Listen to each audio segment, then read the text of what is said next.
আজকের গল্পটা শুধু ফুটবলের নয়, এটা এমন এক মানুষের গল্প যে একসময় স্বপ্ন দেখত পুরো পৃথিবীকে নিজের পায়ের জাদু দেখাবে। কিন্তু ভাগ্য তাকে এমন জায়গায় এনে দাঁড় করায় যেখানে মাথা গোঁজারও কোনো ঠিকানা থাকে না। অথচ সেই মানুষটাই একদিন এমন এক বিশ্বকাপে নাম লেখায় যেখানে ট্রফির চেয়েও বড় পুরস্কার ছিল নিজের জীবনটাকে নতুন করে ফিরে পাওয়া। আজকের সিনেমার নাম দ্য বিউটিফুল গেম।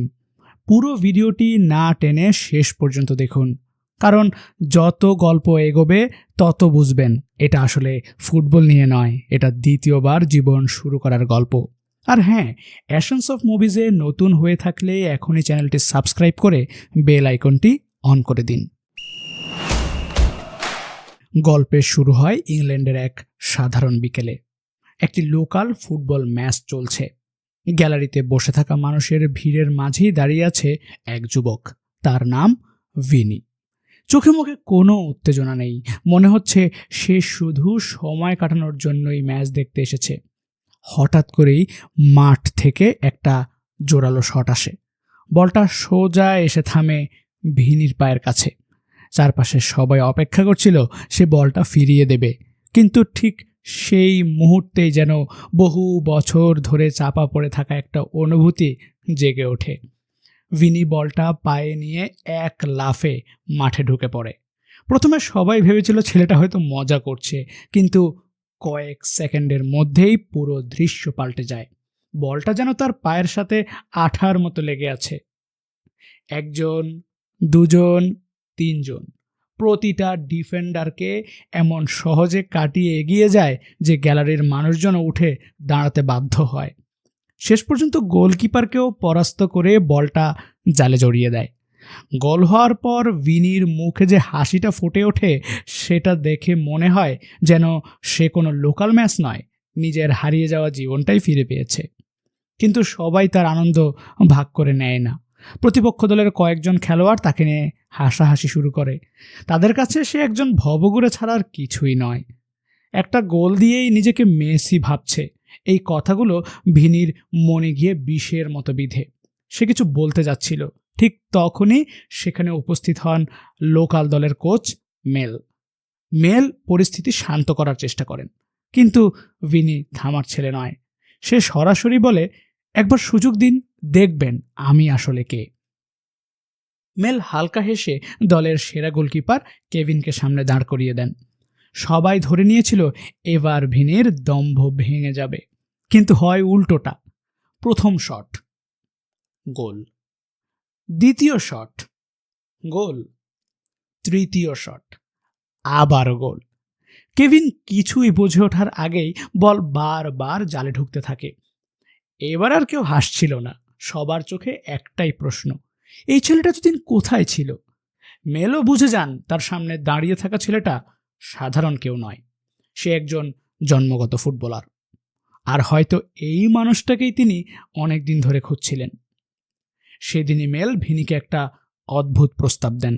তিনি জানান খুব শিগগিরই ইতালির রোমে শুরু হতে যাচ্ছে হোমলেস ওয়ার্ল্ড কাপ। পৃথিবীর বিভিন্ন দেশের আশ্রয়হীন মানুষদের নিয়ে আয়োজন করা হয় এই টুর্নামেন্ট। এখানে শুধু ফুটবল খেলা হয় না, মানুষ নিজের জীবনটাকেও নতুন করে গড়ার সুযোগ পায়। মেল চান তিনি ইংল্যান্ড দলের হয়ে খেলুক, কিন্তু অফারটা শোনা মাত্র ভিনির মুখের হাসি মিলিয়ে যায়। তার কাছে হোমলেস শব্দটাই অপমানের মতো শোনায়। সে নিজেকে কখনোই সেই পরিচয়ে দেখতে চায় না। একটাও কথা না বলে সেখান থেকে চলে যায়। কিন্তু মেল এত সহজে হাল ছাড়ার মানুষ নন। তিনি ভিনিকে বসিয়ে ধীরে ধীরে একটাই কথা বোঝানোর চেষ্টা করেন, এখানে কেউ নিজের ব্যর্থতার জন্য আসে না, সবাই আসে নতুন করে বাঁচার সুযোগ খুঁজতে। এই কথাগুলো শুনেও ভিনির মন গলে না, কারণ তার মনের ভেতরে বহু বছরের জমে থাকা ক্ষত এখনো শুকায়নি। একসময় ভিনি ছিল ওয়েস্ট হাম ইউনাইটেডের ইয়ুথ একাডেমির একজন প্রতিভাবান খেলোয়াড়। সবাই বিশ্বাস করত একদিন সে বড় তারকা হবে, কিন্তু বাস্তবতা তার স্বপ্নের মতো সুন্দর ছিল না। অন্য ছেলেদের ছিল দামি বুট, ব্যক্তিগত কোচ, নিয়মিত পুষ্টিকর খাবার, আর ভিনির ছিল শুধুই প্রতিভা। শেষ পর্যন্ত কোনো সঠিক কারণ ছাড়াই তাকে দল থেকে বাদ দেয়া হয়। সেদিনই সে বিশ্বাস করতে শুরু করে দারিদ্র প্রতিভার চেয়েও শক্তিশালী। সেই আঘাতের পর সে ফুটবলকেই বিদায় জানিয়ে দেয়। বর্তমানে ভিনির জীবন আরও কঠিন। সে একটি ডেলিভারি কোম্পানিতে কাজ করে। সারাদিন ছুটে বেরিয়েও টার্গেট পূরণ করতে পারে না। একদিন তার বস সবার সামনে তাকে অপমান করে চাকরি থেকে বের করে দেয়।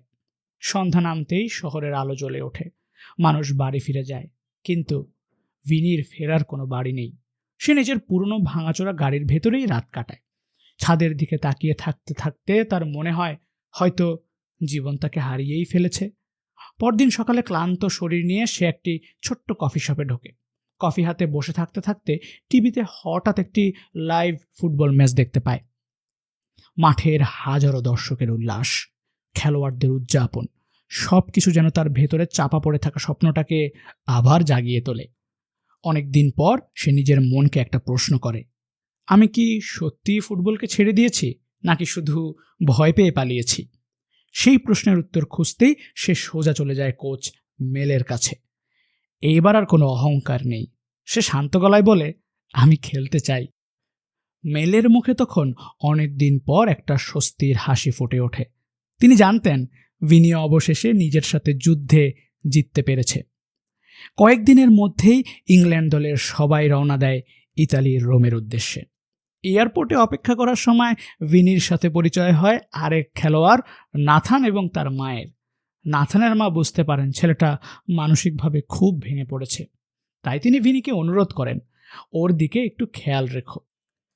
কিন্তু তখনও ভিনি তার নিজের চারপাশে শক্ত একটা দেয়াল তুলে রেখেছে।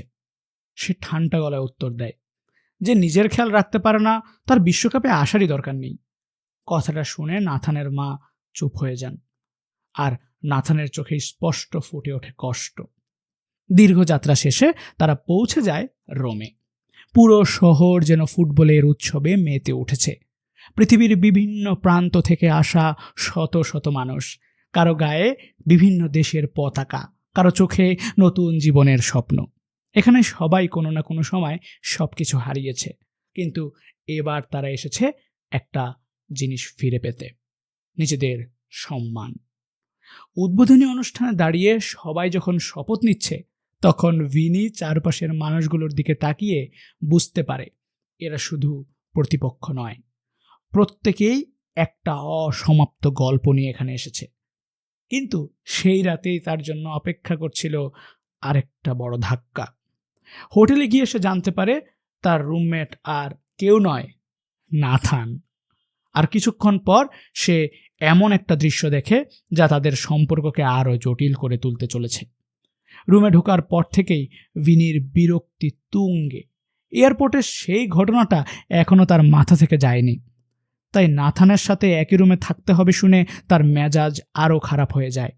কিন্তু আসল ধাক্কাটা আসে গভীর রাতে।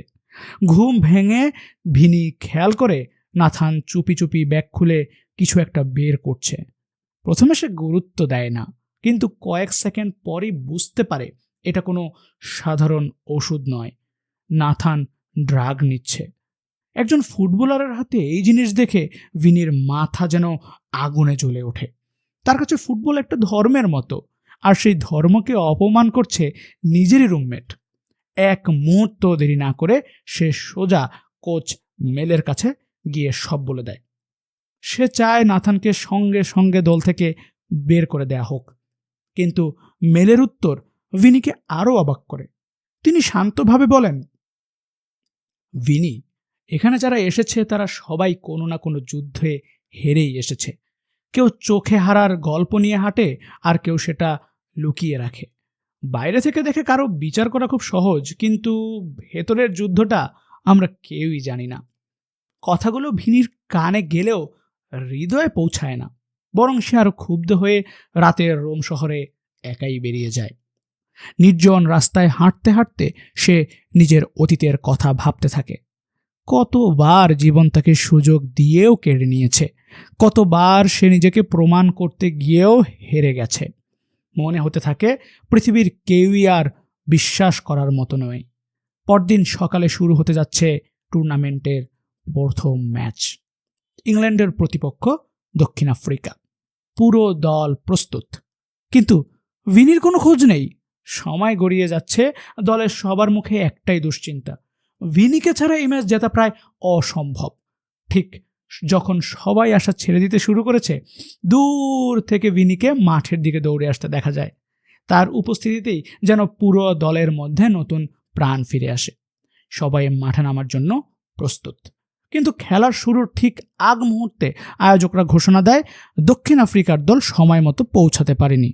নিয়ম অনুযায়ী ইংল্যান্ড কোনো ম্যাচ না খেলেই 3 পয়েন্ট পেয়ে যাবে। চারপাশে আনন্দের ঢেউ বয়ে যায়, কিন্তু ভিনির মুখে কোনো হাসি নেই, কারণ একজন সত্যিকারের খেলোয়াড় কখনোই লড়াই না করে জিততে চায় না। এখন তাদের সামনে সবচেয়ে কঠিন পরীক্ষা। প্রতিপক্ষ পর্তুগাল। কোচ মেল সবাইকে বলেন, এই ম্যাচ জিততে পারলে শুধু 3 পয়েন্ট নয়, আমরা পুরো টুর্নামেন্টের গতি বদলে দিতে পারবো। সবাই আত্মবিশ্বাস নিয়ে মাঠে নামে, কিন্তু প্রথম বাঁশি বাজতেই তারা বুঝতে পারে এইটা শুধু ফুটবলের ম্যাচ নয়, এটা যেন যুদ্ধ। পর্তুগালের খেলোয়াড়রা রেফারির চোখ এড়িয়ে বারবার ফাউল করছে। ধাক্কা, ট্যাকেল, কনুই সবকিছুই চলছে। ইংল্যান্ডের খেলোয়াড়রা একে একে ভারসাম্য হারাতে থাকে। এর মধ্যে পর্তুগাল 2টি গোল করে বসে। স্কোরবোর্ড 2-0। ম্যাচটা হাতছাড়া হয়ে যাচ্ছে। সাইডলাইনে দাঁড়িয়ে কোচ মেল সবকিছু দেখছিলেন। শেষ পর্যন্ত তিনি আর নিজেকে থামাতে পারেন না, রেফারির সঙ্গে তর্কে জড়িয়ে পড়েন। ফলাফল সরাসরি লাল কার্ড। কোচকে মাঠ ছেড়ে বেরিয়ে যেতে হয়। পুরো ইংল্যান্ড দল যেন মুহূর্তেই দিশেহারা হয়ে পড়ে। কিন্তু মাঠ ছাড়ার আগে মেল একটি শেষ সিদ্ধান্ত নেন। তিনি বেঞ্চ থেকে ভিনি আর লম্বা স্ট্রাইকার স্ট্যানকে মাঠে নামিয়ে দেন। ভিনি মাঠে নামার পর প্রথম কয়েক মিনিট কোনো ঝুঁকি নেয় না। সে শুধু দেখছিল প্রতিপক্ষ কিভাবে বল চালাচ্ছে, কোন ডিফেন্ডার কোথায় দুর্বল, কার গতি কত, সবকিছু নিজের মাথায় সাজিয়ে নিচ্ছিল। তারপর হঠাৎ করেই ম্যাচের রং বদলে যায়। একটা বল পেয়ে সে 2 জনকে কাটায়, তারপর 3 জনকে। গোল! আরেকটা আক্রমণ, আবার গোল! স্টেডিয়ামের দর্শকরা বিশ্বাসই করতে পারছিল না। কয়েক মিনিট আগেও যে দল 2 গোলে পিছিয়ে ছিল, সেই দল এখন ম্যাচে ফিরতে শুরু করেছে। কিন্তু পর্তুগালও বুদ্ধিমান। তারা দ্রুত বুঝে যায় ভিনিকে আটকাতে পারলেই ম্যাচ জিতে যাবে। তাই চারদিক থেকে তাকে ঘিরে ফেলে। বল পেলেই 2 জন, কখনো 3 জন খেলোয়াড় তাকে চেপে ধরে। ভিনির জন্য একা কিছু করা অসম্ভব হয়ে পড়ে। হাফ টাইমে কোচ মাঠে ঢুকতে পারেন না, তবু দূর থেকে ইশারায় দলের কাছে নিজের পরিকল্পনা পৌঁছে দেন। তার পুরো পরিকল্পনার কেন্দ্রবিন্দু স্ট্যান লম্বা, তাই আকাশে ভেসে আসা বল আগেই তার কাছে পৌঁছে যাবে। তারপর স্ট্যান এক টাচে বল ভিনির কাছে নামিয়ে দেবে। সবাই পরিকল্পনাটা বুঝে নেয়, কিন্তু দ্বিতীয়ার্ধ শুরু হতেই স্ট্যান নিজের হিরো নেওয়ার নেশায় পড়ে যায়। সে বারবার নিজেই গোল করার চেষ্টা করতে থাকে। ভিনি বলই পায় না। এই সুযোগে পর্তুগাল আবারও 2টো গোল করে। স্কোর আরও কঠিন হয়ে যায়। স্ট্যান তখন নিজের ভুল বুঝতে পারে। সে উপলব্ধি করে একজন খেলোয়াড়ের অহংকার পুরো দলের স্বপ্ন শেষ করে দিতে পারে। এরপর থেকেই সে কোচের পরিকল্পনা মেনে খেলতে শুরু করে।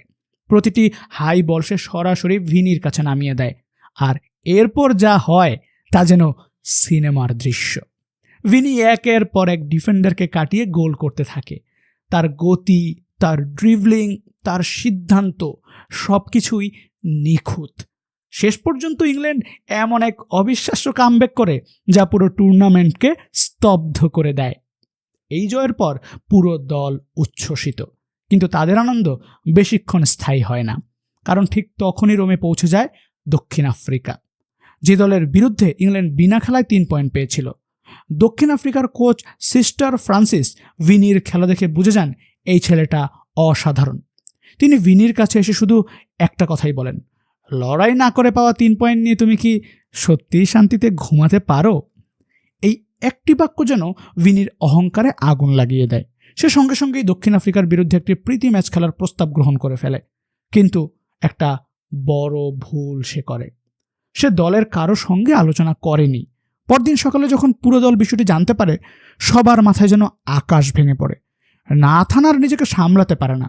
সে বলে, তুমি কখনো দলের কথা ভাবো না, সবসময় শুধু নিজের ইগো নিয়েই বাঁচো। এই কথায় ভিনি ক্ষেপে যায়। রাগের মাথায় সে একটা কথা বলা শুরু করে, যা বলা কখনোই উচিত ছিল না। সে সবার সামনে নাথানের ড্রাগ নেওয়ার গোপন বিষয়টি প্রকাশ করে দেয়। পুরো ডাইনিং হল নিস্তব্ধ হয়ে যায়। নাথান অপমান সহ্য করতে না পেরে সেখান থেকে উঠে চলে যায়। তার চোখে পানি, মনে হচ্ছে সে যেন আবারও সব হারিয়ে ফেলেছে। আর ঠিক সেই মুহূর্তে ভিনি প্রথমবারের মতো বুঝতে শুরু করে, শত্রুকে হারানো যত সহজ, নিজের রাগকে হারানো তার চেয়েও অনেক কঠিন। ডাইনিং হলের সেই ঘটনার পর পুরো ইংল্যান্ড দল যেন দুই ভাগে ভাগ হয়ে যায়। একদিকে ছিল ভিনির প্রতিভা, অন্যদিকে ছিল তার নিয়ন্ত্রণহীন রাগ। আর সেই রাগের সবচেয়ে বড় শিকার হয় নাথান। নিজের জীবনের সবচেয়ে গোপন দুর্বলতাটা সবার সামনে প্রকাশ হয়ে যাওয়ার পর সে মানসিকভাবে একেবারেই ভেঙে পড়ে। তার ব্যাগ গুছিয়ে টুর্নামেন্ট ছেড়ে চলে যাওয়ার সিদ্ধান্ত নেয়। কিন্তু দলের বাকিরা তাকে থামায়। তারা বুঝিয়ে বলে, ভিনি খারাপ মানুষ নয়, সে শুধু নিজের কষ্টটা ঠিকভাবে প্রকাশ করতে পারে না। এদিকে ভিনি নিজের ভুল বুঝতে শুরু করেছে। রাতের অন্ধকারে সে একা একা রোম শহরের রাস্তায় ঘুরে বেড়ায়। মনে হচ্ছিল সে যতবার মানুষের কাছাকাছি যেতে চায়, ততবারই নিজের হাতেই সব সম্পর্ক ভেঙে ফেলে। অনেক খোঁজাখুঁজির পর পুরো দল তাকে একটি পুরনো ব্রিজের উপর খুঁজে পায়। কেউ তাকে দোষ দেয় না, কেউ চিৎকারও করে না, বরং একে একে সবাই নিজেদের জীবনের গল্প বলতে শুরু করে। কেউ পরিবার হারিয়েছে, কেউ চাকরি, কেউ নিজের বাড়ি, আবার কেউ নিজের আত্মবিশ্বাস। সেদিন প্রথমবারের মতো ভিনি বুঝতে পারে সে একাই পৃথিবীর সবচেয়ে অসহায় মানুষ নয়। তার মতো হাজারো মানুষ আছে যারা প্রতিদিন নিজেদের ভাঙা জীবনটাকে জোড়া লাগানোর চেষ্টা করছে। আর ঠিক সেই রাত থেকেই ইংল্যান্ড দল সত্যিকারের একটি পরিবারে পরিণত হয়। পরদিন অনুষ্ঠিত হয় সেই বহুল আলোচিত প্রীতি ম্যাচ। প্রতিপক্ষ দক্ষিণ আফ্রিকা। শুরু থেকেই বোঝা যাচ্ছিল তারা অন্য লেভেলের দল। তাদের পাসিং, তাদের ফিটনেস, তাদের দলগত বোঝাপড়া সবই যেন নিখুঁত। ইংল্যান্ডের খেলোয়াড়রা বলের পেছনেই শুধু ছুটছিল, আর দক্ষিণ আফ্রিকা খেলছিল মাথা দিয়ে। খুব অল্প সময়ের মধ্যেই তারা একের পর এক আক্রমণ চালিয়ে 3টি গোল করে বসে। ভিনি যতই চেষ্টা করুক, কোনো পরিকল্পনাই কাজ করছিল না। শেষ পর্যন্ত ইংল্যান্ড 3-0 গোলে বিধ্বস্ত হয়। এই একটি সিদ্ধান্তের কারণে তারা শুধু ম্যাচ হারায়নি, টুর্নামেন্টের র্যাঙ্কিংয়েও অনেক নিচে নেমে যায়। এখন সেমিফাইনালে উঠতে হলে তাদের সামনে মাত্র একটি রাস্তা খোলা। পরের ম্যাচে জাপানকে বিশাল ব্যবধানে হারাতেই হবে। কাগজে কলমে জাপান ছিল টুর্নামেন্টের সবচেয়ে দুর্বল দল।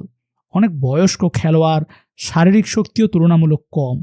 তাই ইংল্যান্ড ভেবেছিল এই ম্যাচটা খুব সহজই হবে। কিন্তু ম্যাচের আগে জাপানের কোচ নিজের খেলোয়াড়দের যে কথাটা বলেন, সেটাই পুরো ম্যাচের আবহ বদলে দেয়।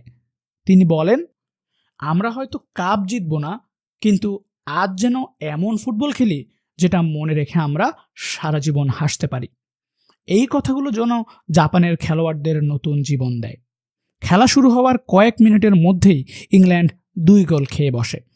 স্টেডিয়াম নিস্তব্ধ। ইংল্যান্ডের স্বপ্ন আবারও ভেঙে পড়ছে। কিন্তু এবার ভিনি আগের মতো হাল ছাড়ে না। সে চিৎকার করে সবাইকে একত্রিত করে, বলে, এখন আর নিজের জন্য খেলবে না, পাশে দাঁড়ানো মানুষটার জন্য খেলো। এরপর শুরু হয় অবিশ্বাস্য প্রত্যাবর্তন। ভিনির প্রতিটি পাস যেন ছুরি, প্রতিটি দৌড় যেন বজ্রপাত। জাপানের ডিফেন্স মুহূর্তের মধ্যে ভেঙে পড়তে থাকে। একের পর এক গোল, 2, 3, 4, 5। দেখতে দেখতে স্কোর দাঁড়ায় 9-2। কিন্তু সমস্যা এখনো শেষ হয়নি। তাদের দরকার অন্তত 10টি গোল। আর ঘড়িতে তখন মাত্র কয়েক সেকেন্ড বাকি। রেফারি শেষ বাঁশি বাজানোর জন্য মুখে হুইসেল তুলেছেন। ঠিক সেই মুহূর্তে ভিনি মাঝমাঠ থেকে বল নিয়ে ছুটতে শুরু করে। ডি বক্সের বাইরে থেকে দুর্দান্ত এক শট নেয়। বলটা জালের কোণ ছুঁয়ে ভেতরে ঢুকে যায়। স্কোর 10-2। পুরো স্টেডিয়াম আনন্দে ফেটে পড়ে। ইংল্যান্ড আবারও নকআউট পর্বে উঠে যায়। কিন্তু আনন্দ বেশিক্ষণ টেকে না। হোটেলে ফিরে তারা জানতে পারে নাথানের শারীরিক অবস্থা ভয়াবহ। অতিরিক্ত মাদকের প্রভাবে তার স্মৃতিশক্তিও ক্ষতিগ্রস্ত হতে শুরু করেছে। ডাক্তাররা তাকে আর খেলতে নিষেধ করেন। নাথান টুর্নামেন্ট ছেড়ে বাড়ি ফিরে যাওয়ার সিদ্ধান্ত নেয়। বিদায়ের সময় ভিনি প্রথমবারের মতো তার কাছে ক্ষমা চায়। কোনো বড় বড় কথা নয়, শুধু একটি বাক্য, আমি তোমাকে বুঝতে পারিনি। নাথান হালকা হেসে বলে, এখন বুঝেছ? সেটাই যথেষ্ট। এরপর ইংল্যান্ড কোয়ার্টার ফাইনালে মেক্সিকোকে হারিয়ে সেমিফাইনালে পৌঁছে যায়। কিন্তু সেখানে অপেক্ষা করছিল স্বাগতিক ইতালি। নাথান না থাকায় দলে একজন খেলোয়াড় কম। নিয়ম অনুযায়ী অন্য দেশ থেকে একজন অস্থায়ী খেলোয়াড় নেওয়া হয়। তার নাম আলদো। শুরুতে সে ভালোই খেলছিল, কিন্তু গুরুত্বপূর্ণ এক ফ্রিকিকে ইচ্ছে করেই বল উড়িয়ে দেয়। ভিনি সঙ্গে সঙ্গে বুঝে যায় কিছু একটা ঠিক নেই। দুজনের মধ্যে তুমুল তর্ক শুরু হয়। রেফারি এসে ভিনিকেই হলুদ কার্ড দেখান। কোচ মেল প্রতিবাদ করতেই তাকেও লাল কার্ড দেখিয়ে মাঠ থেকে বের করে দেওয়া হয়। সবকিছু যেন আবারও ইংল্যান্ডের বিরুদ্ধে চলে যাচ্ছে। কিন্তু ম্যাচের শেষ মুহূর্তে ভিনি নিজের জাদু দেখায়। অবিশ্বাস্য এক গোল করে ম্যাচ ড্র করে ফেলে। খেলা গড়ায় ট্রাইব্রেকারে। দুই দল সমান সমান। শেষ শটটা নিতে এগিয়ে আসে ভিনি। পুরো স্টেডিয়াম নিস্তব্ধ। সে দৌড় নেয়, শট করে, কিন্তু বল পোস্টের বাইরে চলে যায়। ইংল্যান্ডের ফাইনালের স্বপ্ন সেখানেই শেষ হয়ে যায়। ভিনি হাঁটু গেড়ে মাঠে বসে পড়ে। তার মনে হচ্ছিল সব কিছু আবারও তার কারণেই শেষ হয়ে গেল। সেই পুরনো ব্যর্থতা, পুরনো কষ্ট সব আবার ফিরে আসে। সে চুপচাপ দল ছেড়ে চলে যায়। কিন্তু এখানেই গল্পের সবচেয়ে সুন্দর অংশ শুরু হয়। কোচ মেল আয়োজকদের জানান, বহু বছর আগে থেকেই তিনি ভিনিকে চিনতেন। ছোটবেলাতেই তিনি বুঝেছিলেন এই ছেলেটা একদিন বড় ফুটবলার হবে। পরে যখন অন্যায়ভাবে তাকে বাদ দেওয়া হয়, তখন থেকেই তিনি ঠিক করেছিলেন যেভাবেই হোক একদিন ভিনিকে আবার মাঠে ফিরিয়ে আনবেন। অন্যদিকে সেমিফাইনালে দক্ষিণ আফ্রিকার একজন খেলোয়াড় চোট পেয়ে ছিটকে যায়। ফাইনালের আগে তাদের একজন বদলি খেলোয়াড় দরকার। ঠিক তখনই সিস্টার ফ্রান্সিস ভিনির কাছে আসেন। তিনি বলেন, কখনো কখনো জার্সির রঙের চেয়েও বড় হয় খেলার সৌন্দর্য। আজ তুমি দেশের জন্য নয়, ফুটবলের জন্য খেলো। এই কথাগুলো যেন ভিনির ভেতরে আবারও আলো জ্বালিয়ে দেয়। সে দক্ষিণ আফ্রিকার জার্সি পরে ফাইনালে নামে। গ্যালারিতে বসে থাকা ইংল্যান্ড দলের সবাই উঠে দাঁড়িয়ে তাকে হাততালি দেয়। সেই মুহূর্তে বোঝা যায় ক্ষমার চেয়ে বড় কোনো জয় নেই। ফাইনালের প্রতিপক্ষ ইতালি।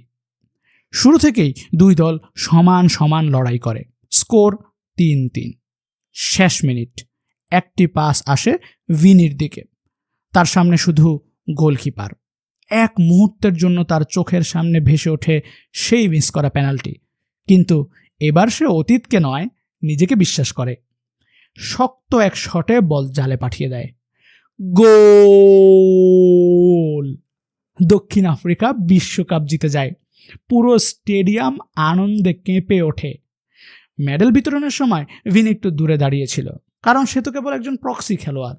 ঠিক তখনই কোচ মেল এগিয়ে এসে ইংল্যান্ডের 3য় স্থান অর্জনের মেডেলটি ভিনির গলায় পরিয়ে দেয়। হেসে বলেন, আজ ট্রফি অন্য কেউ জিতেছে, কিন্তু আমাদের কাছে আছে সত্যিকারের চ্যাম্পিয়ন, আর সেটা তুমি। ভিনির চোখ ভিজে ওঠে, কারণ সে বুঝে গেছে মানুষের সবচেয়ে বড় জয় কোনো ট্রফি নয়, বরং এমন কিছু মানুষ খুঁজে পাওয়া যারা তোমার সবচেয়ে খারাপ সময়েও তোমাকে বিশ্বাস করতে ছাড়ে না। আর সেই কারণেই দ্য বিউটিফুল গেম শুধু ফুটবল নিয়েই তৈরি একটি সিনেমা নয়, এটা দ্বিতীয় সুযোগ, ক্ষমা, বন্ধুত্ব এবং নিজের হারিয়ে যাওয়া স্বপ্নকে আবার খুঁজে পাওয়ার এক অসাধারণ গল্প। গল্পটি কেমন লাগলো কমেন্ট করে জানান। ভালো লাগলে অবশ্যই একটি লাইক দিন এবং বন্ধুদের সাথে শেয়ার করুন। দেখা হবে পরবর্তী কোনো টান এক্সপ্লেনেশনে। ততক্ষণ পর্যন্ত ভালো থাকুন, সুস্থ থাকুন। আল্লাহ হাফেজ।